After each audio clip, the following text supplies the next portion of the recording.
Thanks everybody for joining us for another Meet the Artist session. We're really happy to be here with Peter Pereira, who's a photographer, a wonderful photographer. And he's going to tell us about, how he became interested in photography and his path, and maybe shows a little bit of his work. This series is a collaboration between PALCUS, the Portugal-US Chamber of Commerce, the Embassy of Portugal, and also FLAD.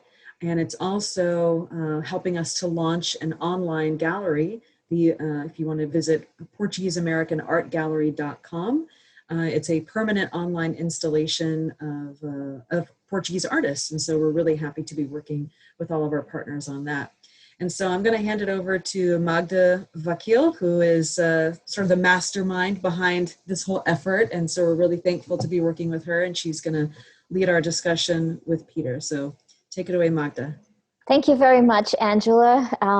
I had this idea, and to create this gallery and then to create this series. And I was very excited that PALCUS was immediately on board, and then talked to Sandra at the Embassy of Portugal in Washington. And they were also very excited to help implement and create this. And then, I was really pleasantly surprised because one of the names on the list that the embassy gave me was Peter.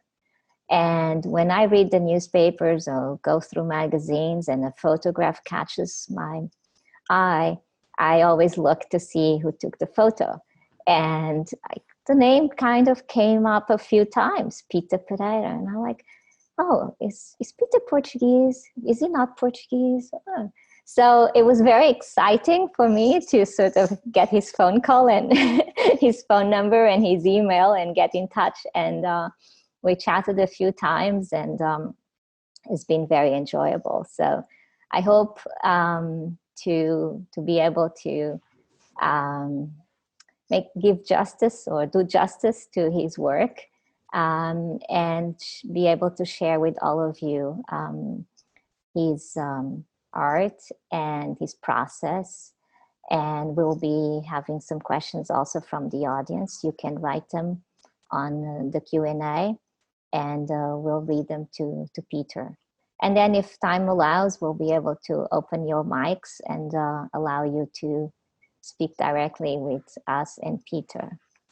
I'm always curious how artists start, what draws their attention and what ignites their passion. And so one of the things that, I'd like Peter to talk about was both how did he start in photography, and do you remember the first photograph you ever took? Well, first and foremost, thank you both so much for the opportunity to,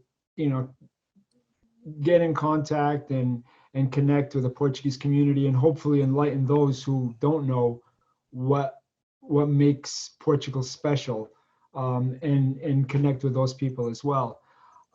But to answer your question, it's funny because when you're a child, you really have moments that you can look back and you can actually point your finger and say, something, at the moment that happened, it might have not been so significant, but the impact it had for the rest of your life, it actually defined who I am today.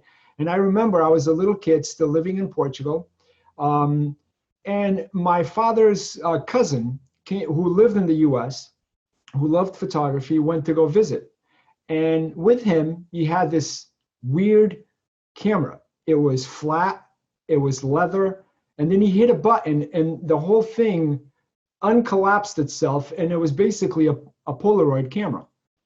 And he's like, look at this, it's so cool. And here, look at it, through it. So I'm looking through this little thing on the side, and I'm looking through it, and he's like, go ahead, hit the button.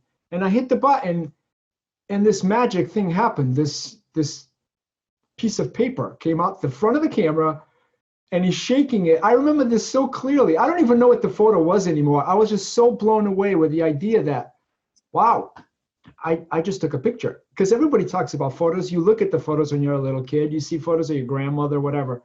But that was the very first time I ever took a photo. And then ironically, A few years later, the same guy, and by the way, his name is Luis Pereira. He has no idea how much of an impact he actually had on my life.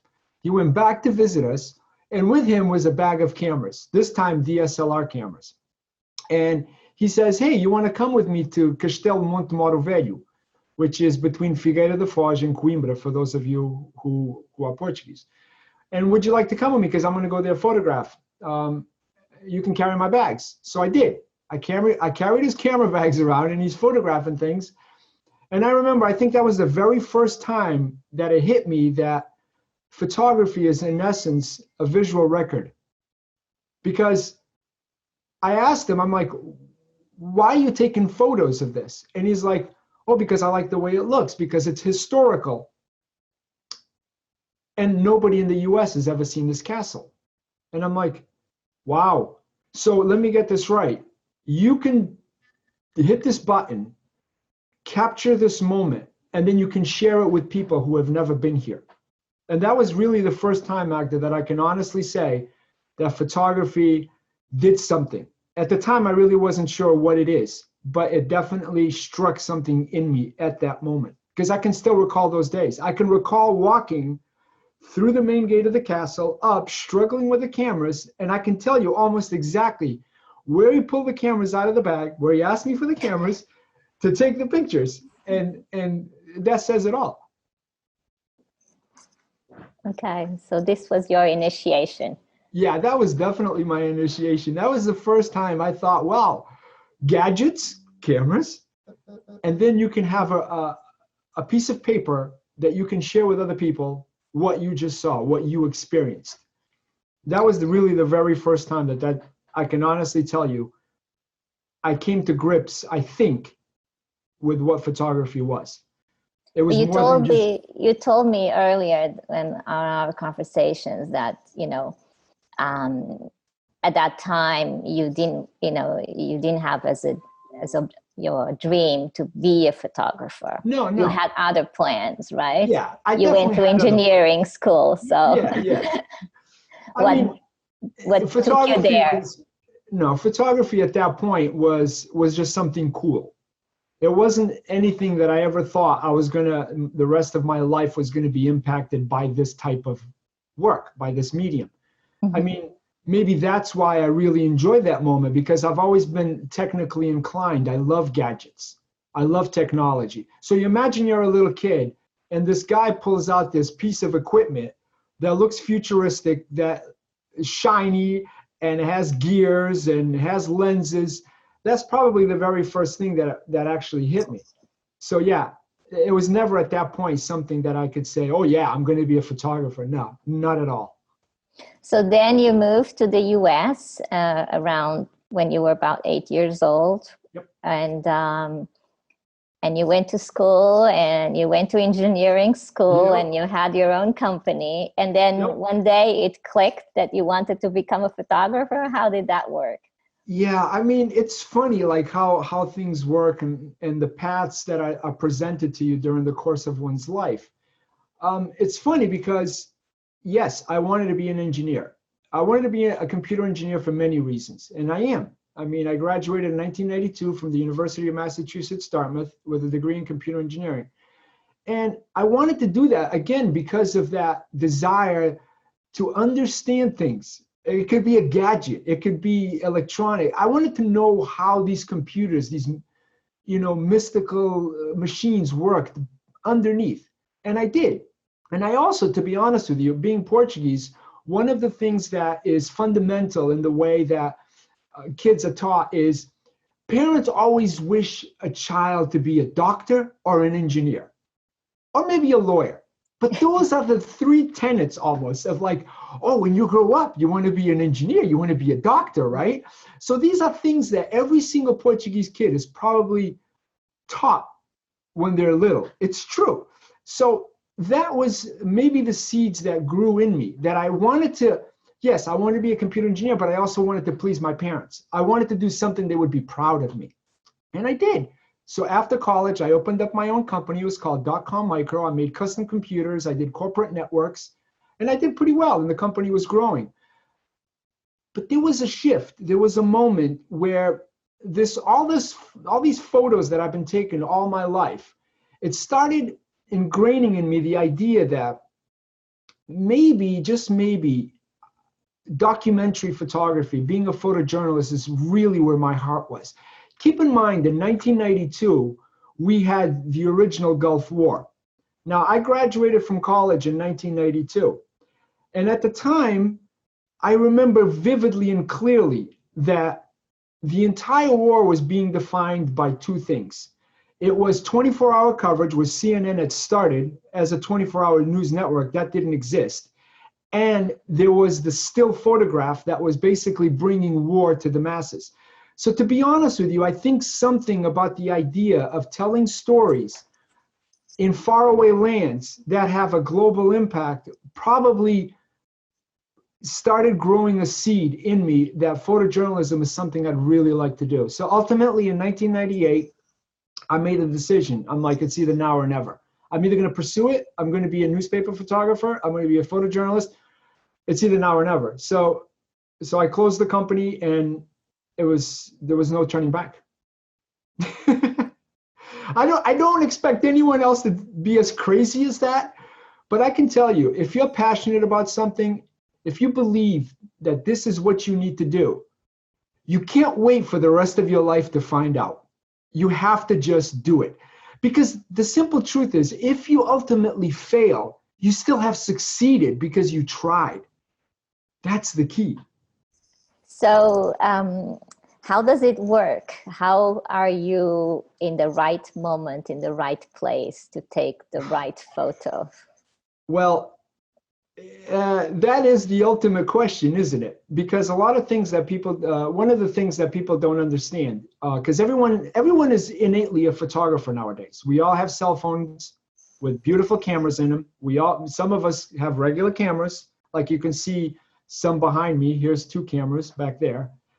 But the thing about photojournalism that a lot of people don't grasp is the idea that photojournalists are the only types of photographers that have no control over the things they photograph. So we're not staging pictures. We're not telling people what to do. We're simply recording moments in time. So Magda, your question is more relevant as a photojournalist than any other type of photography, because if you're not in the right moment, then you cannot photograph it.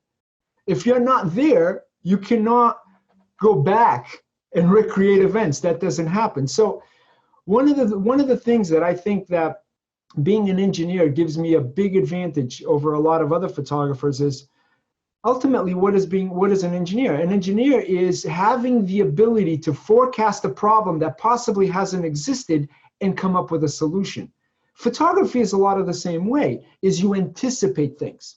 So if there's a fire, for instance, and you get to a fire, obviously you don't know what's happening, right? You see things, but if you start looking for patterns, if you start looking for the way that things are reacting, for people are moving, the way that the fire is reacting, you can put yourself in the right place. So when something does happen, then you can capture it. Or if you go overseas to a country you've never been, you don't speak their language. It's really difficult because then you're putting yourself sometimes at risk because you really feel you need to capture something, that you need to tell this story. So how do you tell a story that you don't even know what it is, right? Well, you spend a lot of time. You start growing relationships. You start going into buildings that maybe you never thought you had access to. And ultimately, by returning multiple times, again, you start seeing patterns, and then that's when the great photos come, when people trust you, when people understand that you're just a fly on the wall. You're just there to document things. So, and then you get lucky a lot of times. So what was the, you decided to be a photojournalist, right? And how did it start? How did you get published? What was the process there? I mean, I'll tell you. Did you just submit a few photographs and hope for the best, or? It doesn't quite work that way, unfortunately. The simple truth is, when I decided it was now or never, my portfolio was actually not good at all. There was a lot of static material, which photojournalism is all about things in flux. It's about things in motion. It's about capturing events. And my portfolio was pretty bad, actually. It was a lot of static things. It was landscapes, sunsets, that kind of thing. But then I kept on calling newspapers to give me a shot. And quite honestly, I didn't expect anybody to give me a shot, to be honest, but I was going to get it done. So what happened was, and this story here is so incredible that a lot of people are going to think that this is completely fabricated. I can assure you what you're about to hear is so incredible that when I found out, and if I get teary when I'm telling you this story, it's because it has such a huge impact on who I am, that the very first published picture that I ever had, what happened was I kept on calling newspapers and nobody gave me a shot. So one day I woke up, and it was early in the morning, and I went to New Bedford Harbor, and in the distance I saw what looked like a sailboat. And then as it came closer, I can see it had a historical significance, and it turned out it was a schooner. It came into port, it docked at State Pier. I went into the boat and I told the captain, hey, you know, I'm with the Standard Times, which, to be honest with you, I wasn't. And I talked the captain into letting me climb the mainmast because the crew had gone up to furl the sails. And she's like, oh, are you afraid of heights? And I'm like, no, I'll be good, you know, which of course I am afraid of heights, but that's okay. I climbed up to the top and I took a shot, and it was a youngster because the crew was really young. It's a training ship. And the ship is called Gazella out of Baltimore. So I took the photos, I went to the newspaper and I said, listen, I know you're never going to give me a shot, but this morning, this is what I saw. I took this shot. It was filmed. They processed the photos, and he's like, wow. Because again, not many people are going to climb the mast. Most people are just going to take the pictures from deck or whatever. And I went above and beyond because I wanted to show that my vision is different. Well, the photo got published, my very first published picture. And then a couple of years later, unbeknownst to me, the same ship comes back into port. And my parents were on vacation in Portugal, and I was speaking with them on Skype. And they're like, oh, what are you doing? And I'm like, I'm at State Pier. And look, this was the very first picture I ever took was of this ship. And it's coming back. I didn't even know. And they're like, and it's called the Gazella. And my father's like, it's called what? And I'm like, the Gazella. It's a schooner. And he's like, do you know what that ship means to our family? I'm like, no. He goes, that ship rescued both of your grandfathers from the North Atlantic when their schooner sank in winter. Turns out the Gazella was also a Portuguese ship at the time. They were fishing for cod in the North Atlantic, so the Portuguese fleet was close to each other. My grandfathers were both best friends. Before my mom was even born, before their kids married, their ship sank when it hit an iceberg. The Gazella, if the Gazella hadn't rescued them, I wouldn't be here, period. And it turns out that was the very first picture I ever had published. It was of the ship that saved my family. Isn't that incredible? That's an amazing story. I mean, yeah, I still get teary-eyed. When I found out, understandably. I went inside and I spoke to the captain and I told him the story. He's like, really? Yeah. He went to the log, he found the log, and there was the entry. The name of the ship that my grandfathers were on were Maria Preciosa. And it's just incredible, absolutely incredible. So ever since then, I knew this was what I had to do. Stories like that really make you believe in the powers of the universe, right? Yeah, I mean, there's just no denying that kind of thing. It's unbelievable.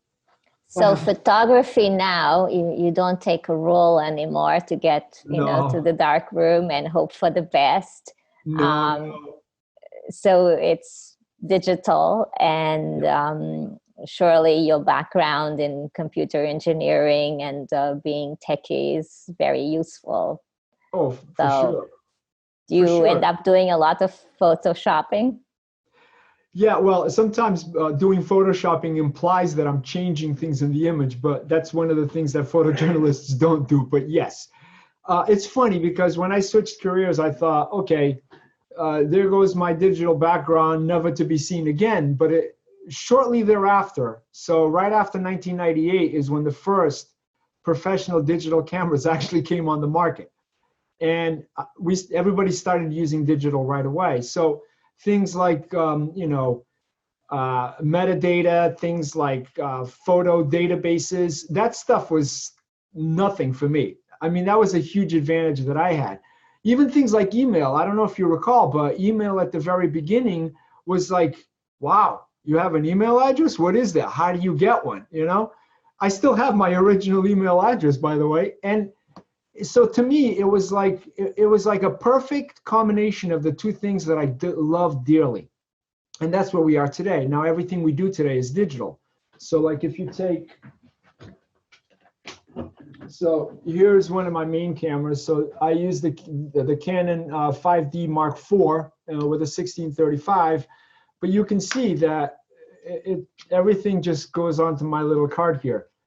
So if I'm at a let's say I'm at a news breaking assignment, again, because I understand all the different avenues and different options that I have of getting the photographs to a client, my camera has wireless capabilities. I can just send it to my phone, edit the photo on my phone, send it to an editor without ever leaving the spot, without missing anything, which is a big advantage, because when we were on film and you had film with 36 exposures maximum, sometimes you're in the middle of something that's really intense and there you are with no film. You're like, oh my God, I ran out of film. Now what? Did you just carry one extra camera then so that you could still continue shooting? Oh yeah, I mean, even today I still carry two cameras. Like there's the other one over there. But before, we would carry not only two cameras, but literally a giant bag filled with film, because you just don't know. You just don't know. I mean, now we shoot a lot more pictures than we ever did. Like this morning, I shot probably over 1,000 photos of different things. Now imagine that, you divide 1,000 by 36, that's a lot of rolls of film. So how do you manage going through 1,000 pictures? Is that added to your workload, or have you devised a system where you kind of know which one is the best, Yeah, I mean, a lot of times I'll photograph something, again, because I have no control. I see something interesting, so I might photograph something, 100 photos of something. It could just be as the person is moving, as the person is blinking, as the person is changing something. And the reason for that is because I have no interaction with a person, so I don't know what it is that they're going to happen, but I see something real interesting. And then I use ACDC software, which I have an endorsement deal with them. I've been using them for years, and I work with them on the best approach to maximize how the software is used. So basically all the photos come up at the same time, and then I can go through them really quickly and tag the ones that I like, and then those will go on to the next stage. And only those will I put captions and so on. And then a smaller subset of that will eventually get sent to the client, whoever that might be. I'm not an expert, but I assume that sometimes you are on specific assignments. So yeah, newspapers send you someplace, but other times you just are there, find something interesting, take the photo, and then, so in that case, how does the photo then end up in a magazine, in a newspaper, Okay, I'll give you an example. So in my case, there's 3 different types of clients, okay? So I'm a staff photographer at a daily newspaper, the Standard Times in New Bedford, Massachusetts. I'm also represented by an agency, in this case 4C, which happens to be Portuguese. And then I'm also the Associated Press also shops my photos out. So I'll give you an example. And this is a little bit of the extreme, but it's also real emblematic on how the process sometimes works. Like for instance, I wanted to go to Haiti. I had no idea how I was going to get to Haiti. I just wanted to go there because I wanted to photograph what is considered the poorest country in the Western Hemisphere. I wanted to see it with my own eyes. I wanted to share my vision of what I saw. How do I get there? I don't know. So I started making a few calls, a few charities that go to Haiti every year, and I attached myself with one of these charities. I paid my way, paid for everything. I didn't stay in hotels. I stayed in a house with no windows up on the mountain. Okay. I had no idea who the client was going to be for this. Zero. So what happens is I spent time in Haiti. I come back. The agency takes the photos. From there, then the agency, because they have subsets in different countries, which in this case, they have a Redux, which is in the United States, Newsweek ended up picking up the photos from Haiti. Okay, so I don't know exactly where the photos in that case are going to go, but because I feel that I can bring something that in a way that nobody's seen, I'm counting on that. So going in, I have no idea if I'm ever going to make a cent from any of my work. I'm just passionate that I need to go there. The other option is, let's say the newspaper sends me on an assignment, right? Let's say, what's a good example of that? All right, so let's say there's a COVID-19 testing center, okay? Then once I establish what the contact at the testing center is, then I'll contact them. Then I will basically show up. And then if obviously with a situation like that, sometimes there's an issue with anonymity. So you're not going to photograph people's faces and so on, because that could put them in awkward situations. So then you photograph, do the best you can. Again, no control, but there's always ways of doing things. Then those photographs are sent to the newspaper, using an FTP client, and then they'll choose the photos that they want, and then they'll put it in. And then the other option is, if I find out about something, okay, so again, we'll stay on the COVID situation. For instance, a couple of weeks ago, I found that one of the schools in a town close by, the day before school started, was going to test the entire staff for COVID antibodies. Not for if the subjects had COVID-19, but if they had already had it, or if they have antibodies now, and so on.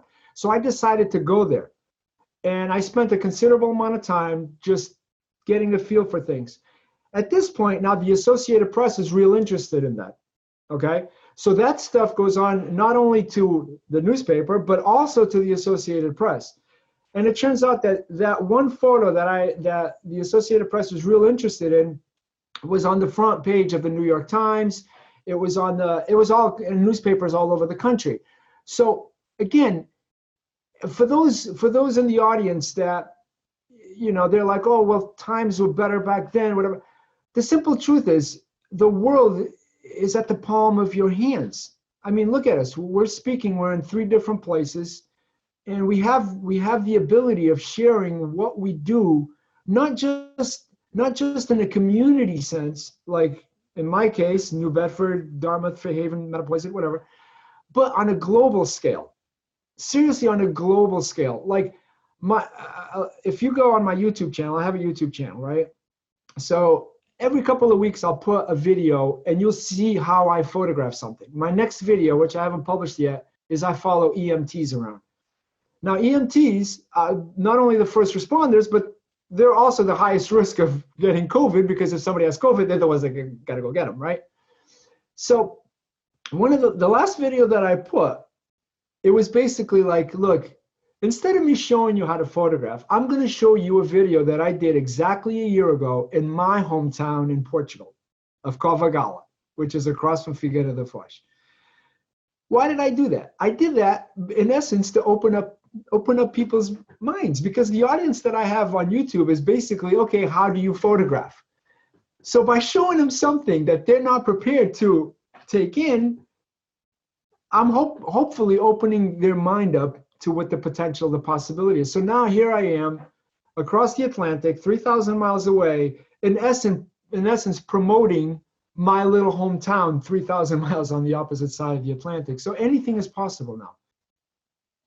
So you touched on something that always puzzles me, which is the question of you taking photographs of sometimes in public places that have people in them. Yep. How do you go around taking photographs with people without them getting upset? Because, you know, I was talking to some friends that are taking photography classes, and their teachers told them, you know, go out, take photographs of random people. And they're like, how am I going to take photographs of random people? You know, what if they get upset, you know? It's funny because that is the question I get asked every single time I do a talk. Sorry, I'm not very original. No. It's the question that is the most important question. Because how can you be a photojournalist without literally being really comfortable in who you are? The funny part is, when I was a little kid, I was relatively shy. Okay?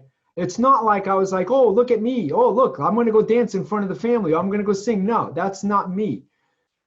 But to be a photojournalist, and you have to be comfortable with the idea that anything in the public domain is your canvas. So how do I photograph completely random people, which I do, by the way, every single day, without them getting upset?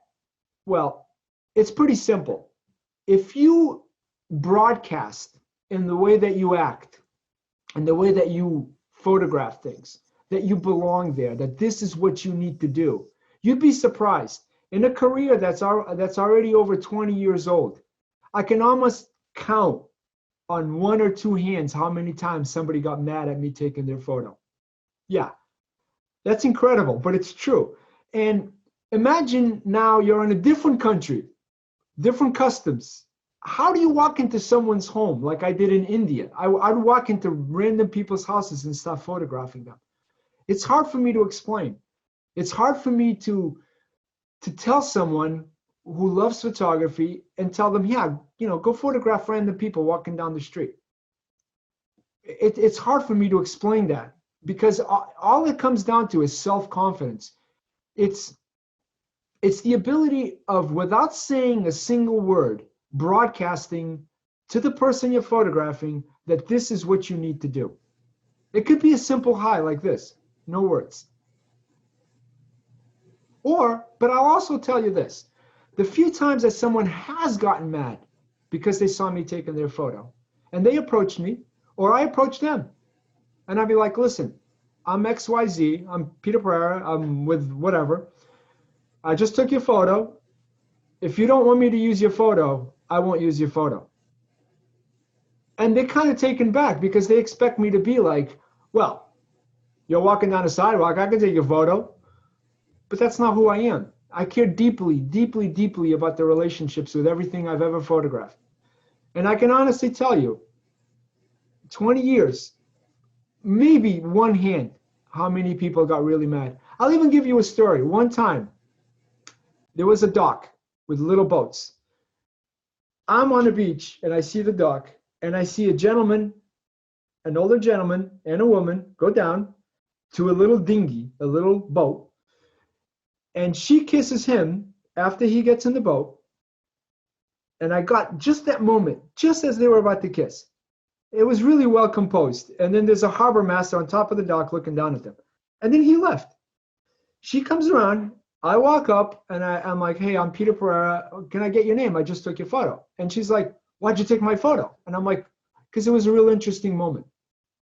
And she goes, I don't want you to take my photo. I'm like, no problem. I won't use your photo. Thank you. Sorry about that. I get in my car. She chases me down. She's like, why did you take my photo again? Seriously. So I'm like, listen, you really want to know why? Because it was such an endearing moment. I have no idea why you just kissed that gentleman. Is he your husband? She's like, yeah. Well, we have a boat. Yeah, serious.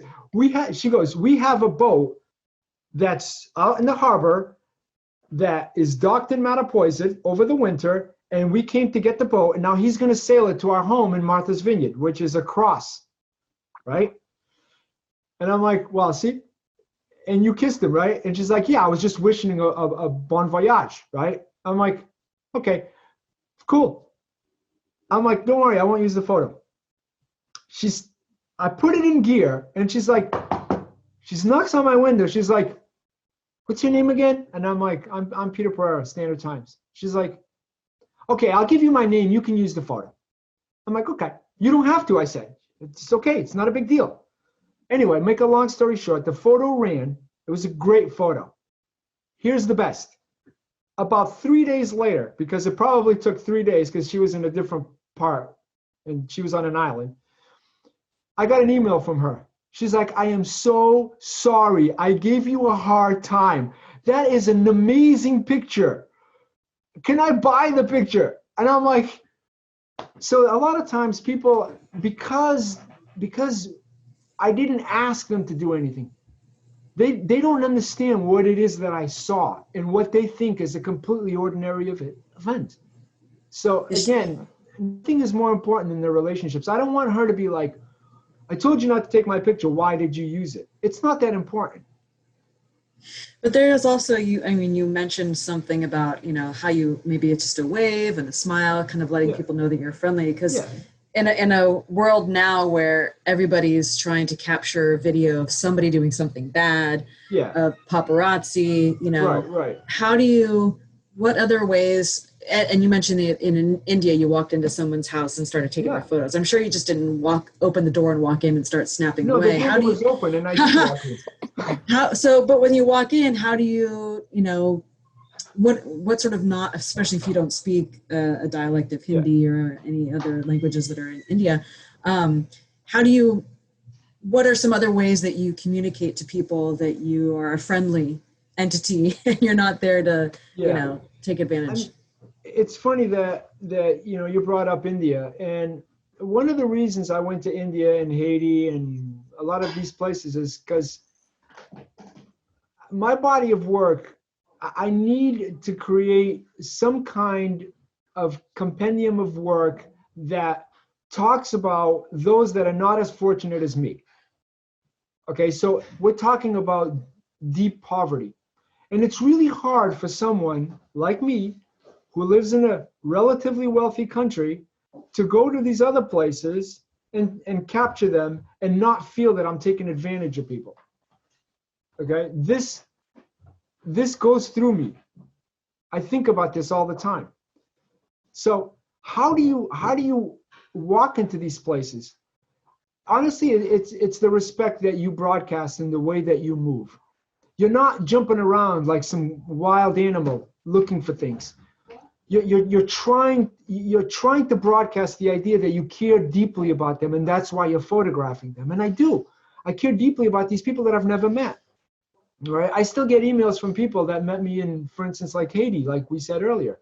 I got one from the gentleman who was translating for me. I didn't know him before I got there. I didn't hire him. He just wanted to follow me around and translate for me because I don't speak Creole. So sometimes things like that go a long way into opening doors, literally. Is like, I don't speak Hindi. So again, simply waving, saying hi, customs, like, if you do something like this, that's a sign of respect. That goes a long way into people understanding that what you're doing is you're basically just documenting their daily life, whatever that daily life might be. I hope that answers your question. I'm not trying to get around it, but no, it very much it's really does. hard. Yeah, no, it very much does. If I'm walking into a school in Guatemala, right, in the middle of or in Honduras, I photographed a school in Honduras. Okay, the school was literally in the middle of nowhere on top of a mountain. How did I end up there? Well, I spoke to the priest. The priest is like the mayor of every town out there, right? I'm like, okay, what's your weekly thing? Whatever. It's like, oh, I do a mass once a week at the top of this mountain, and their church is their school, is their gym, is everything. I'm like, oh, can I come along? So now, because I'm there with the priest that they're comfortable with, that they trust, and I'm photographing the event, again, that's another way of approaching a situation, because you're not having to broadcast who you are. You came with the priest, someone that they trust. So now you're just capturing the events. Before we jumped on here, we were, talking about other stuff, and you showed us a book that you had worked on. Can you tell us a little bit about that project? Yeah, it's funny because obviously we're here because of our Portuguese heritage, because of our culture. So one of the things I always wanted to do was I wanted to photograph a book about Portugal or Portuguese people. In this case, the book is called A Nossa Vida, right? For the non-Portuguese speakers, it's Our Life. Yes. The irony, though, is that the title are the only Portuguese words in this entire book. The whole thing is written in English. So, and basically, the title of the book is A Nossa Vida, the Portuguese Experience in America. And what it is it documents Portuguese Americans. But it's not just photos of people here. Like, you'll see a lot of photos of traditions that are brought over from Portugal of people living in the United States. I also went to continental Portugal and to the Azores to photograph different parts of this book. So there's tons of photos here. I mean, it's, I think this is Coimbra. And it's available on Amazon for anyone that would like to purchase it. But it's funny because even like this woman here, this was actually photographed in Portugal, but she lived most of her adult life in the United States. But then she went back to Portugal. So this was not written by me. I'm the photographer, and there were 3 authors that worked on this book with me. But there's a lot of photos. And I'll tell you a funny story, ironically, that I landed on this page. Because the interesting thing in my case is, as you know, I was born in Figueira da Foz, Covagala, which is continent. But Portugal also has a series of islands. So we have the Azores and we have Madeira. And I've been fortunate to go to places like Timor. I've been fortunate to go to places like Macau. I've been fortunate to go to places like Bombay, which used to also be Portuguese once upon a time. But here's the cool thing. I actually married a woman whose parents were from the islands, from St. Michael, which I had no contact with anyone from the Azores until I actually met my in-laws. So when I photographed this book, I really had no agenda of where to go in the islands. I just knew I went to St. Michael and I went all over the island. And one of the places I definitely had to go was where they're from, which is a place called Achavinha. So I went to Achavinha and I photographed, and this is what I saw when I got there, this little girl with a shopping bag running down the only street of the town. So it's funny, but, you know, the beauty of being a photojournalist, to be honest, is I'm fortunate that I go to these places. And I'm actually learning every single time I go somewhere.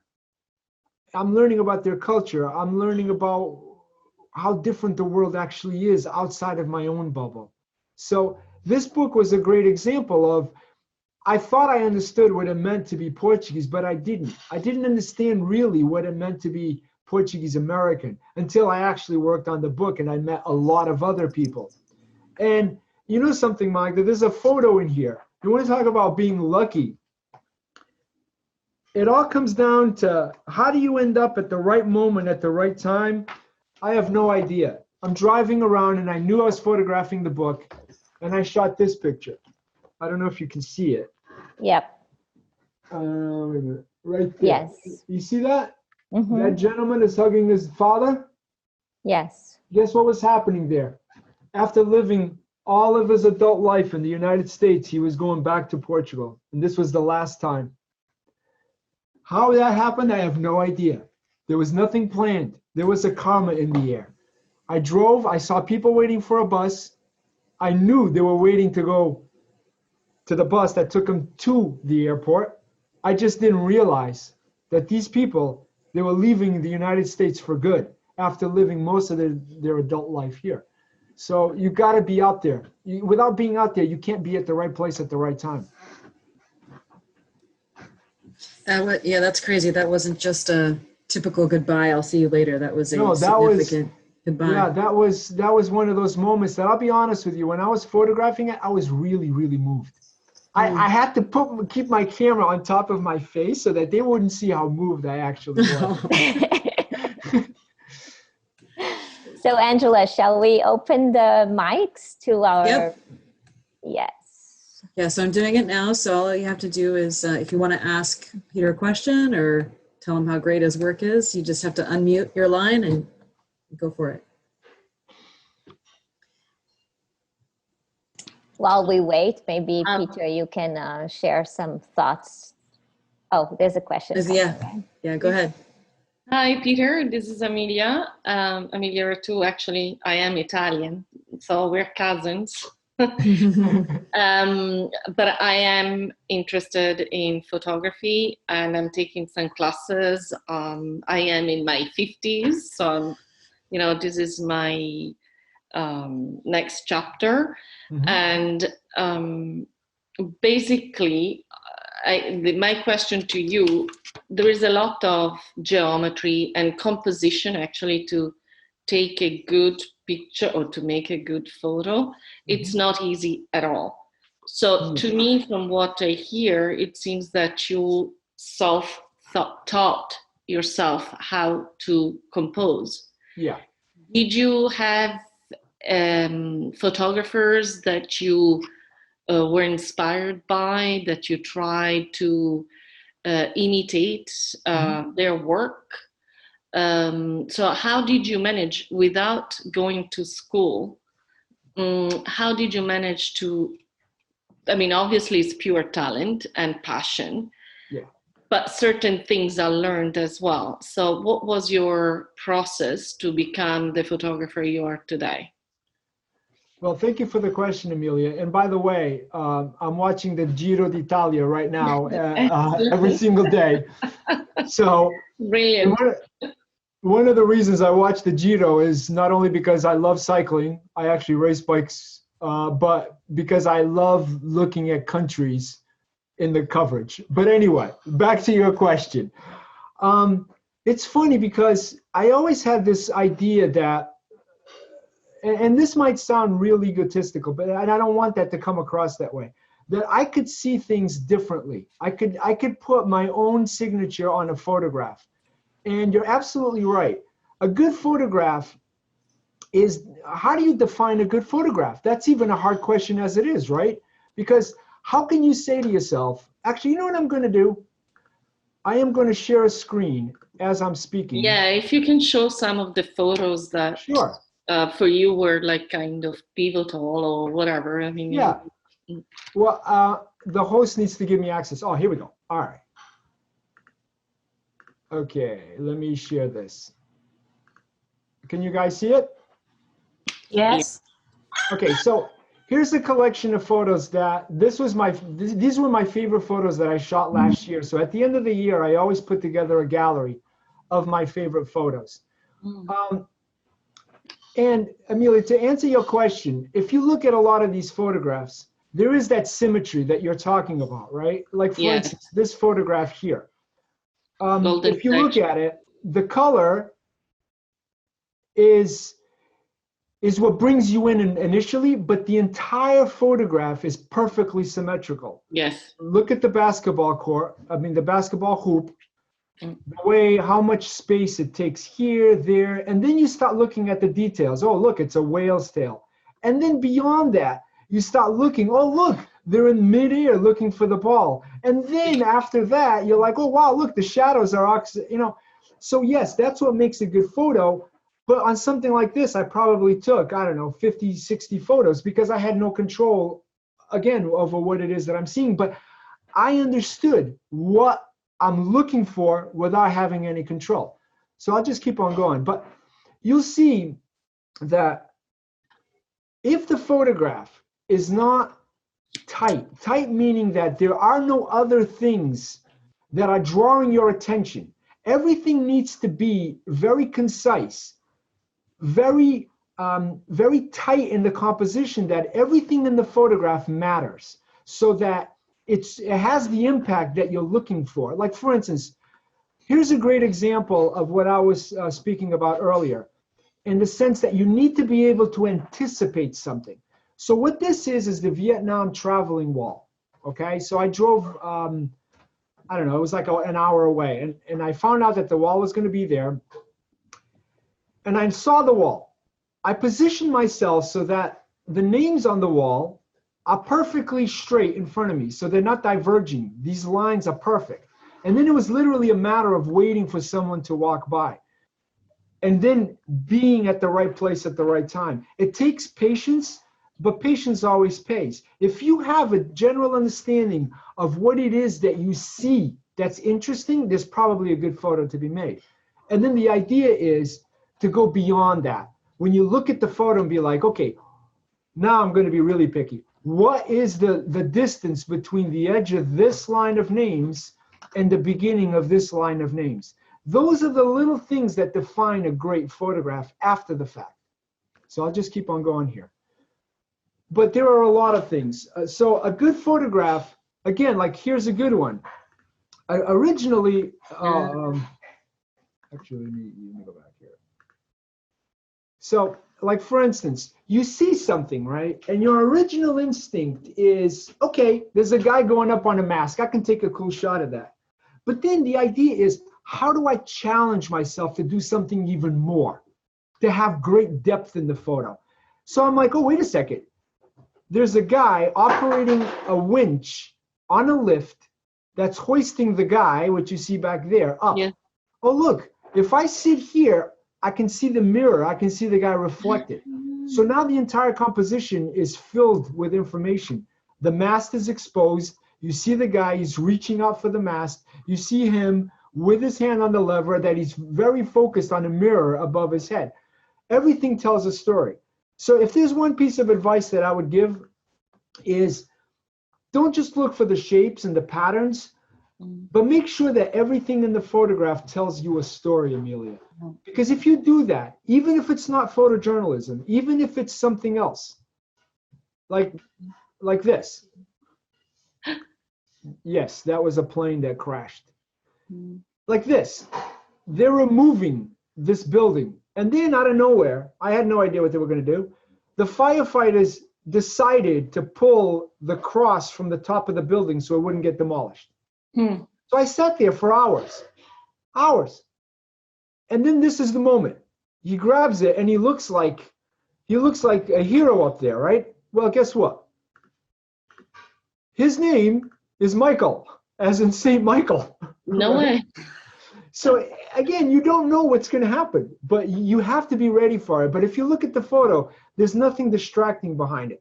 It's just a blue sky. So your eyes go straight to the photo. Like here's another example. And this, Amelia, goes back to what you were talking about with shapes, right? Yes. All these boats were getting literally wheeled into place. They had received the shipment of these boats, okay? They had installed the sails, and these boats were scattered all over this parking lot. And I noticed that they started to put them next to each other. I could have taken a photo when number 6 went in over here. But I'm like, wait a second. If they've already put 3, 4, 5, 6, 7, and there's 18 boats here, they're eventually going to get to 18. It might take me 2 hours. There you go. So that's how this photo ended up happening. But there is a narrative. There is something. There is depth in the photo. That's another thing that a lot of times photographers don't use. Like here's a spot news, right? And this is tragic. Yeah. I'm actually in my backyard and I actually heard a plane going down. Nobody called me about this. I'm raking leaves. Next thing I know, I go there. And then this is the kind of situation where as a journalist, you have to be really sensitive to what it is that you're doing. Okay? Because there is a body not in this picture. Because I have no interest in photographing a body on the ground. That's not what defines me as a journalist. I want to tell you a story that's going to have impact without hitting you over the head with it. Okay? To the left of this is actually where the pilot ended up landing, and he didn't make it. So there are ways of photographing things that broadcast what it is that the story that you're telling without being graphic. Okay? Oh, look, all these guys are Portuguese right here. There's a huge fishing community in New Bedford, and it's actually the largest fishing port in the United States. Okay? Not necessarily per volume, but per worth of catch. How do I end up in situations like this? Literally, I'm driving around, I see guys fixing nets. I jump on their boat and I start taking photos. But again, if you look at this photo, this is another good example of how important depth in a photo is. You can start here on the left with this gentleman fixing this part of net. Okay? And then the nets themselves draw you in. They vortex you in to this guy. And then ultimately to the guy in the blue. Yeah. So if you have depth, then the photograph is far more captivating because it forces the viewer to spend a little more time with it. Like here's another one with different layers of depth in the photo.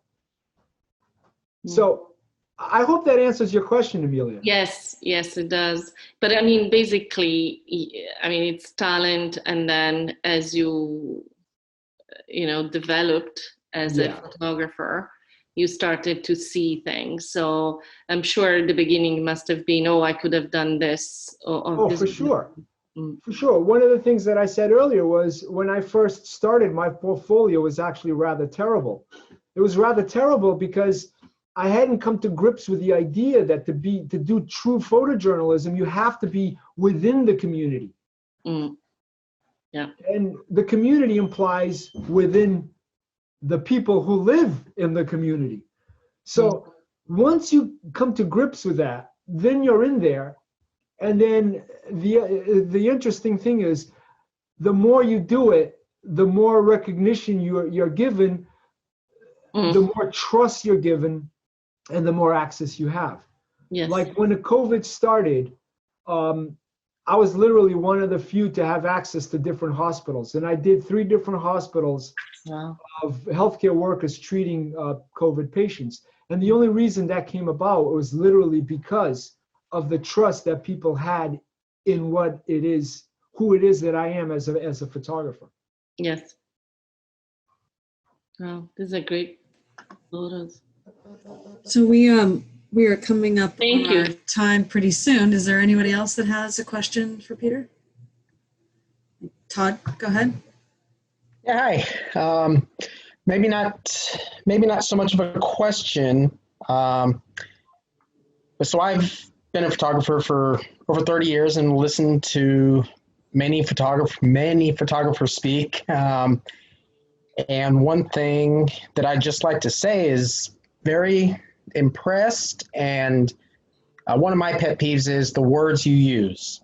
And while you can get away with it with photojournalism, kind of like in sports like I do, you can get away with saying, I'm going to shoot this, and you never once did that, and big thumbs up for that. So I enjoyed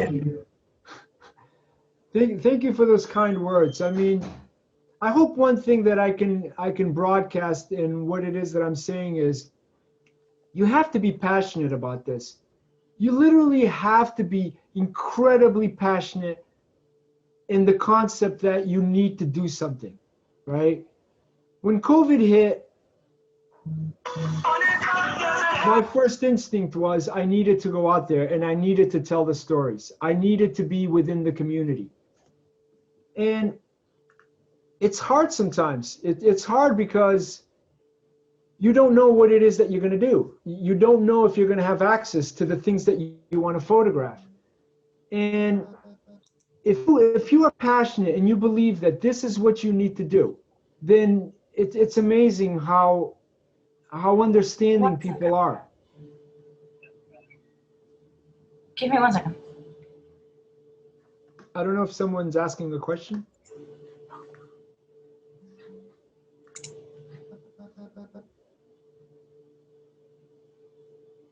Angela, your microphone's off. Thank you. I was saying, yeah, we have one more line open. First name starts with a D. I don't know how to pronounce the last name, but go ahead. Hi. Hi, Pete. Soy Denise Pumaguaya from the Standard Times, former co-worker of yours. Oh, hi. Hi, how are you? I'm well. How are you? I'm doing well, hanging in there. I just wanted to say, like, I mean, working with Pete and just looking at all of the art that he shares through the lens is magnificent. And he's one of the most humble people I've ever gotten to work with. So kudos to you, and continue brightening people's days by sharing stories through pictures. Thank you so much. Well, thank you. You know, I'll tell you, the biggest pride I can have is having a coworker who had to spend a considerable amount of time in the same room as me. Saying those words is really special because, you know, I care about people dearly. I'm only in this because I really care. I don't expect anybody else to care. I don't want to convince anybody what they should care about. I can only but tell them stories that I care about and hope that it moves them. And you sure delivered. Thank you so much. Take care. Magda, do you have any other questions, or you're on mute like I was? Okay. Sorry. I think to just end this great session and conversation, any words of advice that you have for young aspiring photojournalists or others? I think what I would say is, actually, let me just stop sharing the screen. Here we go. What I would say is, and this is what I was telling to Todd, it's like, if you're passionate about something and you believe that this is what you need to do, never give up. Ever. Don't give up. Like I told you, my original portfolio is something that if I showed you what I thought were decent photos back then, you'd be like, really? Well, yes, it's true. And the only reason I got to where I am today is because I'm willing to learn. I'm willing to put myself out there. I'm willing to challenge myself. And okay, there were photographers that had an impact on the way that I photograph things. Like my favorite photographer is probably James Nachtwey. He actually has a documentary that he did called War Photographer quite a few years ago. And the reason I say that is because if you like something, if you like the way a photographer shows you the world or photographs something, take it in. But don't just look at the photos and be like, oh, I like that photo. Ask yourself, why do you like that photo? Why don't you like that photo? What strikes you about the photo? And then when you start asking yourself those questions, that's the moment that photographically you truly begin to grow. You can say, okay, I can go to the next level, whatever the case might be. And that's the biggest advice I can give is, if you're passionate, follow your dream, never give up, but ask yourself every single day, is this the best I can do? Because if it's the best you can do today, that's great. It might not be the best you can do in a year's time when you're even better. But if you can honestly tell yourself, I did the best job possible, then you're going to eventually succeed. Because a lot of times, let me be honest with you, this is a very, very competitive business. There's hundreds of thousands of photojournalists out there. And when you're talking about your photos being represented in an agency case, a magazine, a book, a newspaper, they can pick any photo they want. Why will they pick yours? And they're only going to pick yours if you truly put your heart and soul into taking that photo. Because ultimately, it shows. It shows. Your vision will eventually come through.